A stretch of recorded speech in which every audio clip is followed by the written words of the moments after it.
Perumnas, apa kabar semuanya? Saya harap kita semua dalam keadaan baik dan sehat ya. Selamat datang di podcast Leader Story. For your information, episode kali ini dapat diakses di Prisma Learning Management System Perumnas. Tidak lupa pula dan tidak bosan saya mengingatkan kepada teman-teman semua untuk menjaga kesehatan dan mematuhi protokol kesehatan dengan baik dan benar.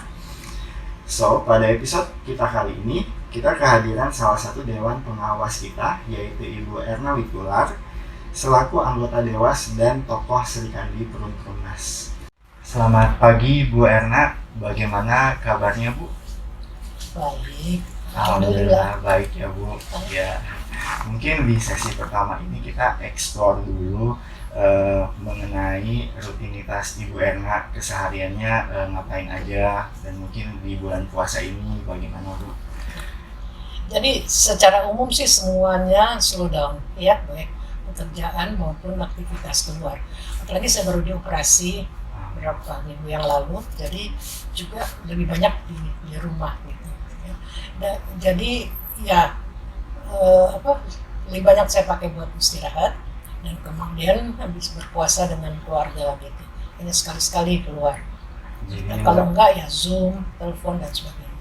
Jadi lebih fokus ke recovery after surgery-nya ya Bu. Betul. Baik. Kira-kira Ibu ada hobi nggak sih yang saat ini diminati gitu sama Ibu akhir-akhir ini? Yang mungkin mau di-share ke kita-kita. Nanti kalau kamu semua saya juga akan menemukan hobi baru ini, yaitu cucu. Hobi cucu itu menyenangkan sekali gitu. Soalnya kita tuh sebagai nenek atau kakek itu kan cuma kebagian senengnya sama mereka, cuma kebagian dengerin pinternya mereka, cuma kebagian menyenangkannya, bagian nakalnya, bagian malesnya, bagian apanya itu kan urusan orang tuanya. Iya. Okay. Jadi itu dinikmati sekali. Gantian dengan mereka. Mengisi di hari tua ini ya Bu. Menyenangkan. Oke, bisa dibilang Ibu saat dulu aktif berkarir ya Bu. Banget. Iya, banget sampai menjabat menjadi salah satu menteri pada era kepresidenan Bapak Abdurrahman Wahid. Kita ini cukup kepo nih Bu, bahasa remajanya. Kepo gimana cara Ibu memaintain your work-life balance between your family and your career? Ya. Saya rasa itu kebawa dari awal aja, dari masih muda, dari masih baru menikah, ya, sampai sekarang ya, itu masih learning by doing juga gitu. Ya, tidak semua itu saya rancang dari awal. Kadang-kadang ada kesalahan juga. Gitu. Jadi memang yang penting itu kita tuh bisa melihat yang prioritas mana, yang kurang prioritas bisa belakangan dan sebagainya. Jadi ngatur waktu, ngatur prioritas itu yang paling penting. Kemudian juga ngatur siapa yang kita hadapi, ya siapa yang kita layani, siapa, apakah itu keluarga, anak-anak, seberapa pentingnya mereka buat kita gitu. Ya, jadi buat prioritasnya ya, siapa? Kita perlu di setiap saat dalam hidup kita itu ada pertentangan prioritas. Iya. Jadi kita mesti dengan santai juga udah langsung bisa, oh ya ini dulu, itu enggak gitu. Jadi istilah saat kekiniannya satset langsung mana yang duluan gitu ya. Oke, satset. Berbicara mengenai sosok inspiring woman seperti Ibu, Perumnas juga memiliki organisasi perkumpulan wanita-wanita hebat, yaitu Serikandi Perumnas, di mana Ibu memang aktif di organisasi tersebut.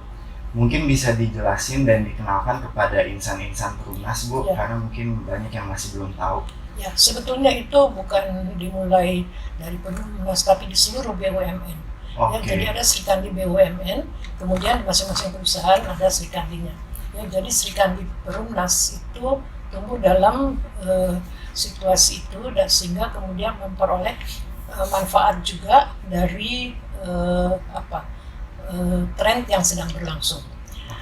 Itu satu. Yang kedua, memang di Perumnas sendiri banyak perempuan-perempuan ya yang profesional, mandiri, sangat menguasai bidangnya dan sebagainya. Cuman mungkin dulu kurang exposed, ya. Sekarang mendapat exposure karena ada acara-acara yang khusus ya, untuk target grup perempuan. juga dalam marketingnya juga ada konsumen perempuan yang disasar dan sebagainya, sehingga kemudian ada strategi yang sama-sama menguntungkan gitu buat perumnasnya, lebih banyak, lebih menguntungkan finansial buat orang-orang surroundingsnya juga, sekelilingnya bisa dapat impactnya juga. Benar. Oke. Baik, spesial nih Bu dalam menyambut Hari Kartini, ada nggak sih Bu pesan-pesan mungkin bagi wanita-wanita di Indonesia dalam menyambut Hari Kartini besok ini nanti? Saya udah berapa puluh tahun, 40 tahun kali ya ngurusin Hari Kartini. Menurut saya itu Hari Kartini udah jalan sendiri, ya, dan nggak perlu lagi kalau saya menyatakan sesuatu itu pasti sudah pernah dilakukan, sedang berlangsung dan sebagainya, ya. Jadi sejarah Hari Kartini itu sudah demikian lama, dan kemudian aktivitas perempuan itu sudah otomatis kita di Hari Kartini, oh ya ada ini dalam rangka ini, sudah otomatis kita mengaitkan dengan isu gender, ya. Saya sendiri memang sejak awal isu gender itu mengikuti seluruh kehidupan profesi saya, baik itu waktu lembaga konsumen, saya melihat perempuan sebagai konsumen yang penting di lingkungan, perempuan yang lebih terdampak oleh lingkungan yang rusak maupun yang paling bisa memperbaiki lingkungan gitu, ya. Itu juga di wanitanya gitu. Iya. Jadi saya tuh target grup perempuan itu dari awal itu sudah built in di saya. Gitu. Apapun yang saya lakukan, dan apapun yang saya ingin, saya selalu perempuan itu sebagai ally saya, sebagai teman saya, maupun sebagai kelompok sasaran. Oke. Insightful banget Bu dari penjelasannya tadi. Oke, kita sedikit coba flashback ke masa kecil dan masa remaja Ibu. Dari info yang saya dapat, Ibu Erna lahir pada tanggal 6 Februari 1947 di Danau Tempe, Kabupaten Wajo, Sulawesi Selatan. Mana bisa lahir di danau, di pinggir danau. Di pinggir danau. Kasihan ibu saya melahirin di danau.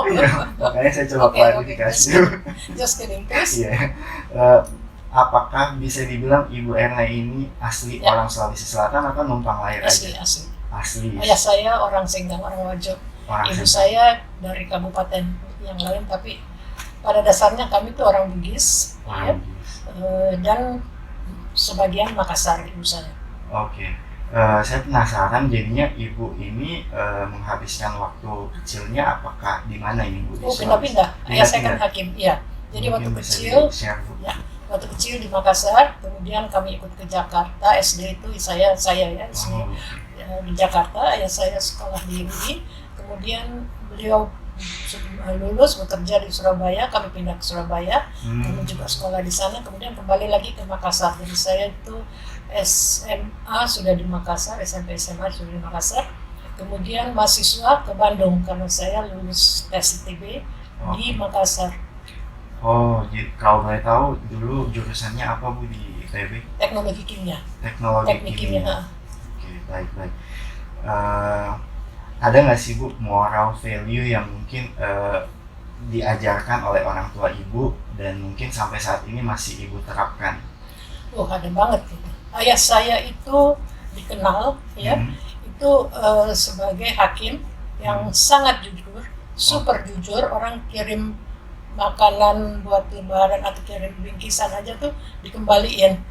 Berbeda dengan ibu saya yang marah berat gitu ya, karena kita duit aja pas-pasan gitu, kue kok dikembaliin gitu. Jadi itu ada ibu saya itu getol untuk mencari nafkah ya, di atas yang penghasilan ayah saya, karena ayah saya kan nggak mau macam-macam gitu, jadi pas-pasan, cukup-cukupan gitu. Padahal kan punya anak-anak perempuan banyak itu tuh kan perlu. Jadi ibu saya itu sangat determined untuk mencari segala sesuatunya untuk anak-anaknya.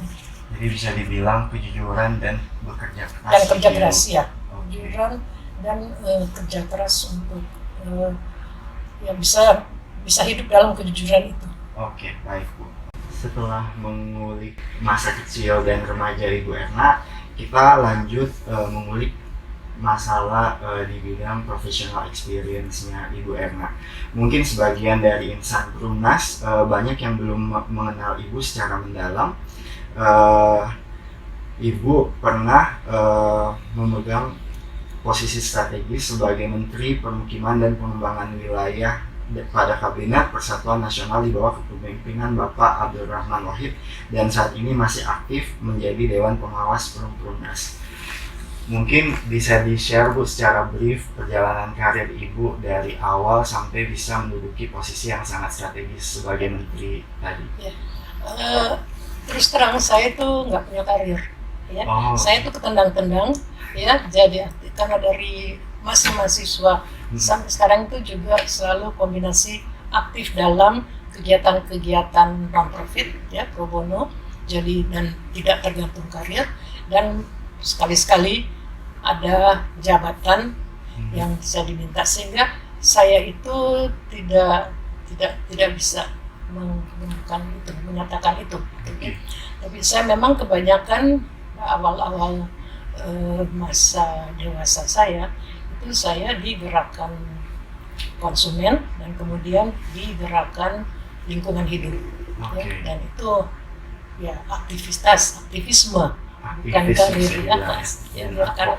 ya, advokasi ya. Nah, kemudian sesudah itu baru ada hal-hal lain, ya, di mana saya menjadi Dewas Perumnas ini antara lain, ya, juga di ada ya beberapa ini internasional lain juga ada panjangan ntar. Oke, nanti kita coba gali lebih dalam ya Bu. Saya tertarik dengan aktivitas Ibu dalam advokasi di bidang lingkungan. Dari yang saya baca, Ibu adalah salah satu pendiri WALHI, Wahana Lingkungan Hidup Indonesia nih teman-teman. Pertanyaan saya, sebelum WALHI didirikan, apakah Ibu udah mulai memang mengadvokasi isu-isu lingkungan? Oh iya dong, kan saya mulainya gerakan saya itu kan di organisasi konsumen, ya, di lembaga konsumen, dan salah satu hak konsumen selain hak akan barang dan jasa yang tidak berbahaya, yang sehat dan sebagainya, juga adalah hak dan kewajiban untuk atas lingkungan hidup yang bersih. Jadi sejak awal itu kegiatan-kegiatan yang mencemarkan lingkungan itu juga sudah ditangani oleh lembaga konsumen. Produk-produk yang berbahaya, plastik dan sebagainya itu sudah sekian puluh tahun yang lalu loh. Itu sudah juga disuarakan oleh lembaga konsumen. Jadi lembaga konsumen sebagai organisasi yang advokasi itu secara holistik itu menangani perlindungan konsumen, mulai dari perlindungan terhadap barang dan jasa yang dikonsumsi, maupun terhadap lingkungan, maupun terhadap pelayanan pemerintah, maupun juga terhadap kebijakan-kebijakan global yang merusak dan sebagainya. Jadi sudah sejak awal saya holistik di dalam melakukan kegiatan advokasi, ya, maupun kemudian dalam kegiatan-kegiatan saya berikutnya, dan ini mempengaruhi ketika saya di kementerian, ya, maupun ketika saya juga di internasional, itu semua saya bawa gitu. Oke, jadi sebelum di WALHI Ibu aktifnya di lembaga konsumen tadi. Itu organisasi yang pertama. Oke, dan memang Ibu udah concern di bidang lingkungan gitu tadi ya. Saat di WALHI nih Bu, mungkin bisa di-share kepada kita saat itu isu lingkungan yang sangat gencar di advokasi apa aja Bu? Kalau sekarang kan global warming, mungkin bisa dikasih gambaran ke kita. Ya. Yang lalu itu kami, baik yang di Indonesia maupun di negara lain, itu masih banyak pekerjaan rumah, ya, oleh pencemaran yang ada di sekeliling kami, ya, sekeliling kita, sehingga itu dimulai diangkat. Ya. Dan mungkin pernah dengar Minamata, itu yang terkenal di sana. Kalau di sini juga Teluk Jakarta dan banyaklah isu-isu lain, Ciliwung dan sebagainya. Ya, nah itu memang pencemaran lingkungan itu sejak awal itu mengganggu, dan alhamdulillah juga karena kami sudah rame-rame itu sejak awal, maka kemudian undang-undang lingkungan hidup itu sangat sangat banyak mencoba untuk menghalangi atau menghindarkan terjadinya pencemaran, ya, meskipun tetap juga lah ya belum. Kemudian juga ada hal-hal lain menyangkut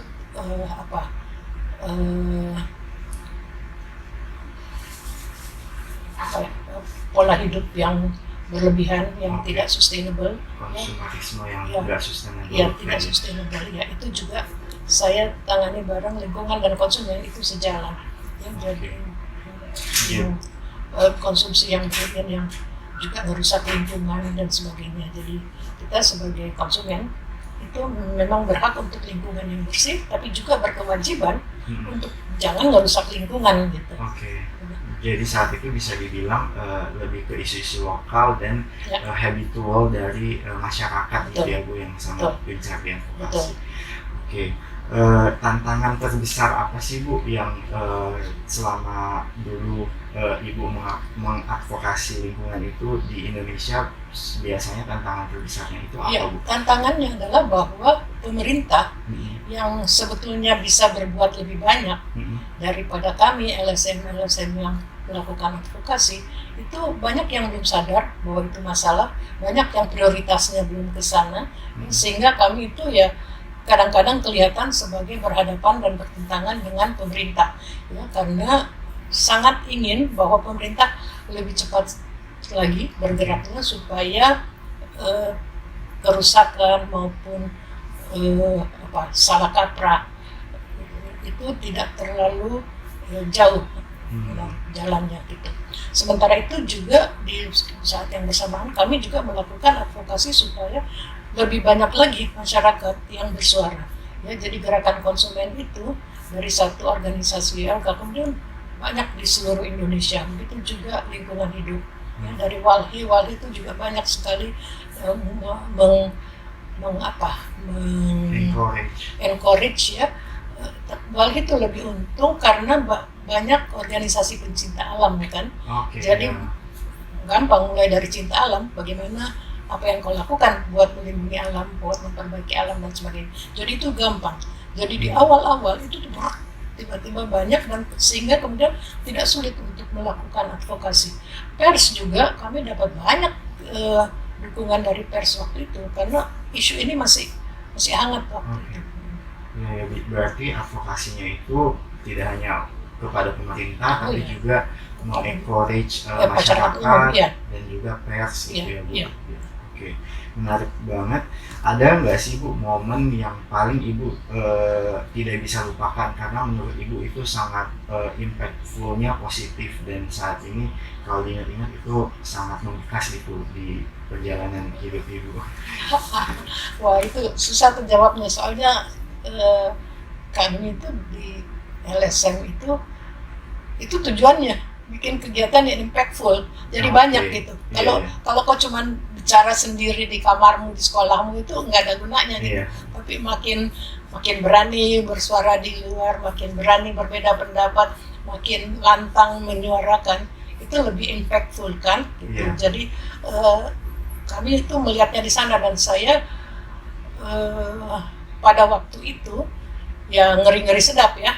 Satu pihak bahwa menyuarakan kebenaran dan perbaikan, di pihak lain ada juga sering ketemu dengan pejabat yang nggak mau tahu dan keras dan kontras gitu ya, dan kita mesti berdebat, ada teman-teman kadang-kadang mesti diamankan, terus ada banyaklah pengalaman-pengalaman yang kemudian buat saya sih itu justru lebih menambah semangat gerakan gitu ya, makin ditekan kan makin naik gitu.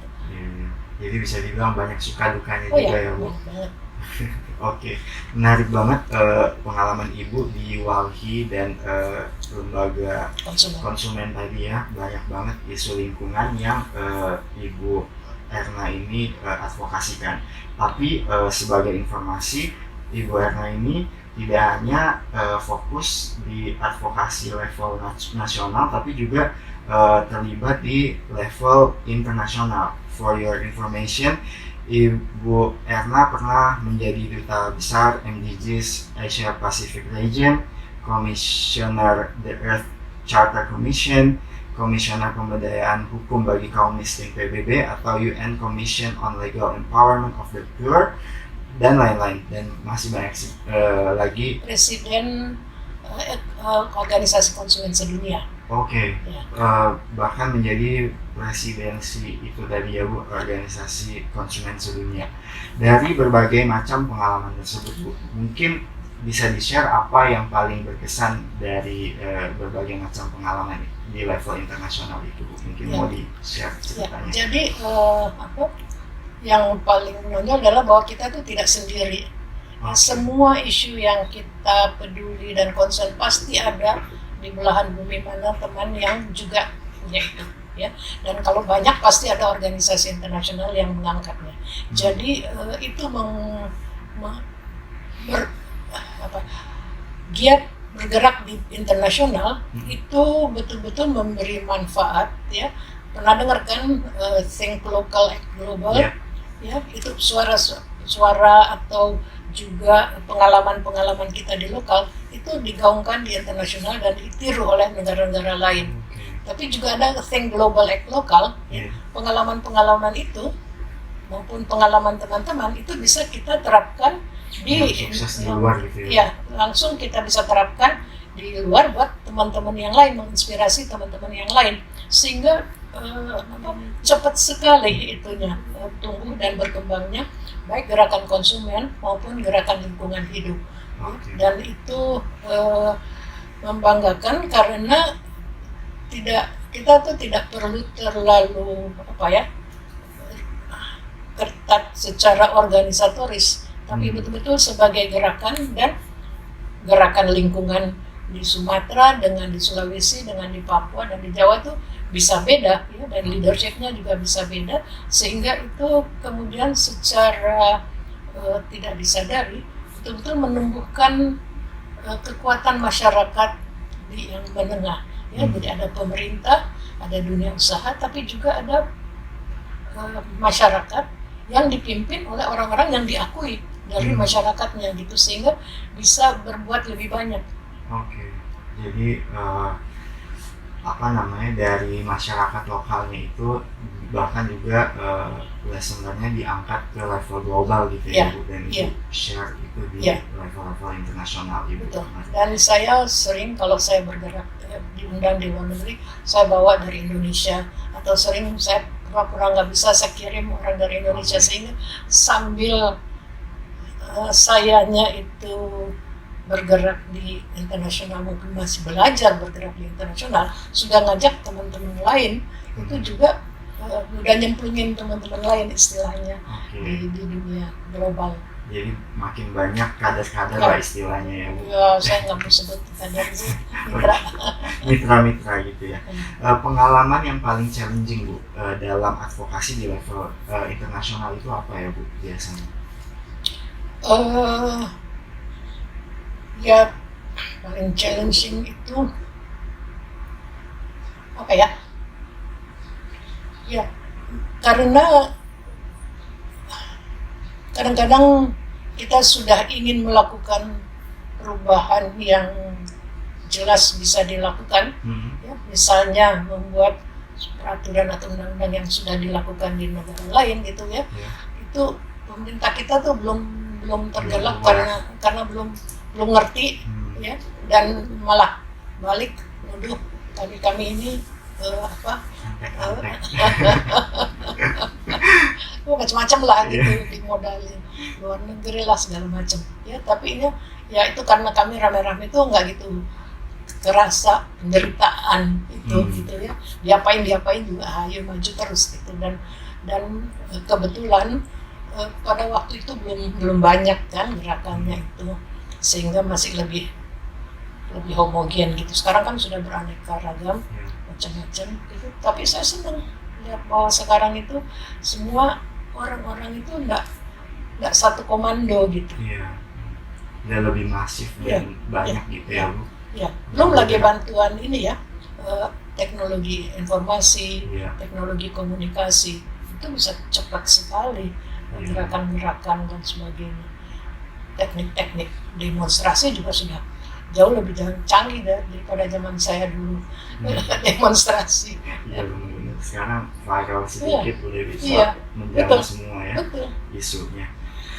Baik, itu tadi pengalaman Ibu Erna dalam advokasi di level Indonesia dan internasional untuk bidang lingkungan dan sosial.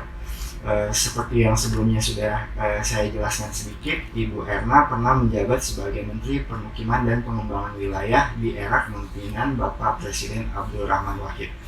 Saat menjabat sebagai Menteri, Bu, isu apa yang menjadi fokus saat itu Bu di Kementerian Ibu? Ya banyak ya, dan saya terutama masukin masalah kemiskinan dan masalah lingkungan hidup. Karena infrastruktur itu pada waktu itu ya itu lebih banyak ya pemerintah itu ya ngurus yang gede-gede gitu, yang kecil-kecil itu belum kelihatan. Sehingga kayak perumahan rakyat itu tuh mesti didorong ya, kemudian juga perbaikan kampung kumuh, kemudian juga pencemaran di lingkungan bawah dan sebagainya itu tuh secara khusus mesti dilakukan gitu, air bersih buat orang miskin ya. Jadi isu-isu seperti itu yang saya lebih perhatikan, tentu banyak yang lain-lain ya, terjangkauan pelayanan umum dan sebagainya. Tapi secara khusus saya perhatikan itu. Saya nggak tahu, benang merah dari saya gerakan masih mahasiswa sampai sekarang itu tuh selalu tuh masalah ketimpangan sosial, kemiskinan dan ketimpangan lingkungan gitu. Sehingga perhatian fokus saya selalu di sana dimanapun saya berada. Pro environment and pro poor gitu ya. Sehingga itu yang saya selalu dorong, dan saya senang bahwa ternyata dengan diingatkan aja banyak orang yang oh iya ya itu bisa jadi seksi juga ininya isunya gitu, sehingga makin banyak yang menganutnya, kemudian perbaikan juga makin cepat. Jadi nggak perlu diprovokasi oleh LSM, pemerintahnya juga udah pro dan pro environment gitu. Jadi bisa kemudian ke yang lain-lain yang lebih dalam lagi, mempertahankan kebudayaan dan sebagainya gitu. Susah nggak sih Bu dulu dalam mengencourage Kementerian Ibu untuk pro poor dan pro environment? Susah gampang ya, karena susahnya karena itu belum prioritas waktu itu, belum masuk radar, masih belum ngeh ya, sehingga belum diterjemahkan ke dalam program dan sebagainya gitu. Komitmen sih ada, nggak ada orang yang mengaku tidak setuju propor gitu ya, nggak ada gitu. Lingkungan juga kan baru ngeh gitu. Cuma kemudian bagaimana itu kita terapkan menjadi action yang langsung kena ke masyarakatnya gitu. Itu yang paling penting. Kadang-kadang juga nggak selalu saya dipuji, kadang-kadang saya dihina-hina juga gitu ya, oleh orang-orang real estate dan sebagainya, apaan sih gitu dan sebagainya, percuma apa aja. Tapi pro kontra gitu ya Bu. Pro kontranya itu besar, tapi saya sih tetap di situ aja gitu. Menarik sekali ya Bu. Terkait isu perumahan yang tadi Ibu sempat bahas sedikit. Menurut Ibu, apakah term dari green and sustainable yang sempat kita bahas tadi dapat sejalan dengan term affordable housing? Apakah rumah murah itu bisa juga secara bersamaan mengusung konsep green? Ya, itu pertanyaan yang baik, karena dulu itu dikembangkan secara terpisah, ya, tidak satu. Ya, jadi bahwa rumah yang berwawasan lingkungan itu banyak dikembangkan, arsitek ataupun perumahan menjual juga begitu. Tapi yang murah juga begitu. Ada klaster-klaster di pemerintah daerah maupun di LSM dan di swasta juga Iya. untuk bikin perumahan murah gitu. Iya. Nah, cuman dulu itu memang masih ya coba-coba lah ya. Kalau murah itu ya jelek, ya cepat rusak ya, selalu sendiri saya suruh murah gitu. Iya. Jadi itu kemudian berkembang sehingga saya merasa perlu untuk mengawasi dalam tanda kutip ya kebijakan-kebijakan di level itu, kebijakan mengenai hal-hal tersebut itu ya, untuk mencapai masyarakat bawah maupun juga mempunyai ini lingkungan taat pada ini lingkungan hidup yang bersih dan sehat gitu. Ibu setuju nggak sih dengan term sustainable itu pasti mahal? Enggak. Bisa sustainable development itu tidak perlu mahal. Ya, sustainable development memang banyak sih range-nya. Yeah. Ya. Kalau untuk menangani industri dan sebagainya itu ya mahal. Yeah. Tapi ya jangan pemerintah dong yang itu tanggung jawab perusahaannya, itu tanggung jawab investornya, tanggung jawab orang konsumennya yang pakai barangnya gitu ya. Gitu. Tapi yang affordable itu ya emang tanggung jawab pemerintah gitu. Ya, jadi pemerintah tuh kalau suruh milih affordable atau sustainable ya itu mestinya milih affordable. Yeah. Tapi sustainable tuh lebih menjual. Ya, orang lebih seneng rumah yang asri, ada pohonnya, yang ada nggak sumpek, gitu. Apartemen yang nggak sumpek dan sebagainya. Sehingga itu tuh sustainable itu akan otomatis dilakukan ya begitu pengembang atau tahu, karena itu menjual, itu menambah nilai dari produk rumahnya. Sementara affordable itu tuh kadang-kadang orang tidak terlalu mementingkan bahwa itu affordable dan mereka kejar setoran aja. Mesti bikin sekian ratus rumah murah, dia bikinlah sekian ratus rumah murah. Itu bisa kau tinggali atau tidak terserah kau gitu ya. Makanya di masa-masa lalu kadang-kadang ada rumah-rumah murah yang nggak ditinggalin saking parahnya atau udah keburu rusak, baru mau dipasarkan lagi, mesti direnovasi lagi gitu. Nah itu yang perlu diperbaiki ke depannya. Ya, jadi saya memang passion saya di sana. Ya, jadi melurusin orang miskin dan perbaikan lingkungannya, dan itu saya bisa salurkan di Perumnas, dan saya lihat Perumnas sudah berubah banyak sejak saya masuk sampai sekarang, dan saya tidak henti-hentinya juga untuk mendorong supaya lebih baik lagi gitu. Baik Bu. Ya begitu teman-teman, diskusi kita mengenai Bu Erna yang sangat pro poor dan pro environment, dan seperti yang di highlight Ibu Erna tadi, untuk mengakomodasi rumah yang affordable bisa secara bersamaan juga semangat green dan sustainable kita terapkan di dalamnya seperti itu. Mungkin bisa menjadi highlight bagi teman-teman di Perumnas untuk pengembangan kedepannya lebih sudah condong ke arah green dan sustainable tadi. Terima kasih Bu Erna atas waktu dan kesempatannya yang sudah diberikan. Such an honor buat kita bisa diskusi langsung dengan Ibu Erna Witular, sosok inspiring Sri Kandi Indonesia. Terima kasih juga untuk insan Perumnas yang telah menyempatkan waktunya untuk menonton episode podcast kita hari ini dengan Ibu Erna Witular. Sampai jumpa di episode selanjutnya.